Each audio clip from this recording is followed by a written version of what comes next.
Looking at two athletes' diets and protein supplements, the myth that all athletes need extreme amounts of protein in their diets just will not go away.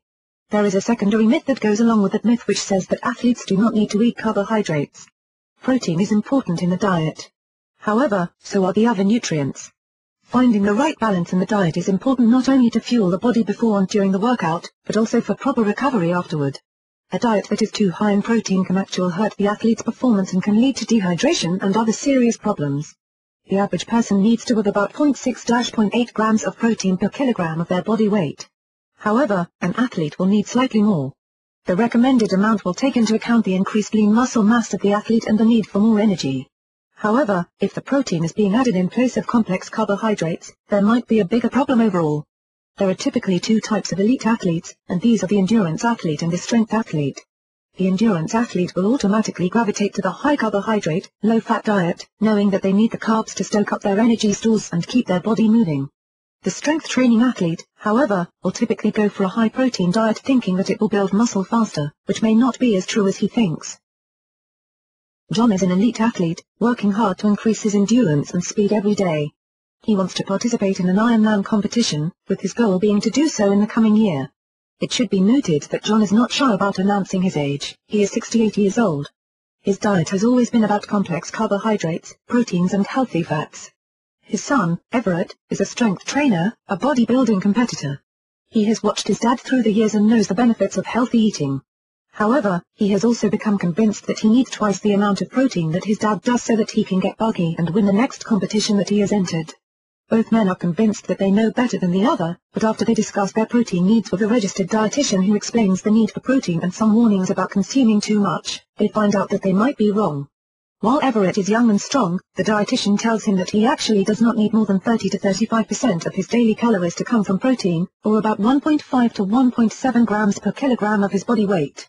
If he really wants to bulk up and build his muscles, he needs to increase his time in the gym and pray that he gets his build from his mother's stocky side of the family rather than from his lean and lanky dad. John, on the other hand, would benefit from increasing his protein intake slightly, not only for his endurance but because he is getting older and needs to stay strong and healthy. Both men are basically healthy because they stay at the right weight for their height, watch what they eat and always monitor their important numbers, blood pressure, cholesterol and glucose levels. They have both also had heart screenings to make sure that they are okay for the very strenuous workouts that they put themselves through. John and Everett have both decided to add protein supplements to their diets. John wants to add something as a boost after a long run and Everett would like to have a small supplement to use as a between-meal snack because he has been practically starving much of the time. A discussion with the nutritionist leaves both men looking at several different options for their protein supplement. They also find out exactly how many calories they need to consume each day and how many of those calories should be devoted to each of the three macronutrients, proteins, carbohydrates and fats. John tries a whey protein supplement, impressed by the fact that they have so many cardiovascular and immune benefits. Everett tries an egg protein powder supplement that is suggested by a man at the gym he works out at. After a week, John is back at the nutritionist because he is unwell and has not been able to complete his training program as he usually does. Everett's expensive egg protein powder is sitting untouched on a shelf in his kitchen because he cannot bear drinking it any longer. He hates mixing it, he hates carrying it around with him. And most importantly, he hates the taste of the product no matter what he mixes it with. A breath test shows that John is lactose intolerant and can no longer use the whey protein supplement. Whey is derived from milk as a byproduct of the production of cheese. He needs to find a new protein supplement.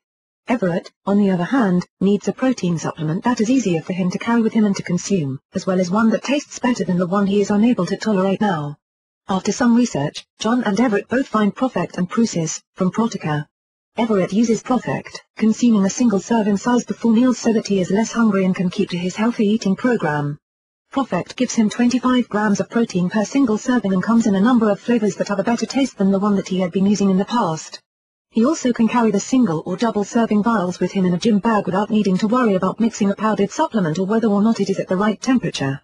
Both ProfectR and ProsisR also provide vitamins that are vital to an overall healthy diet, including all of the day's vitamin C and 10% of the day's vitamin B complex.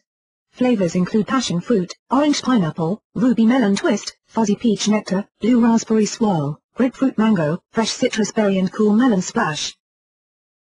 John, who has just found out that he is actually lactose intolerant after years of wondering, decides to add ProsisR to his diet.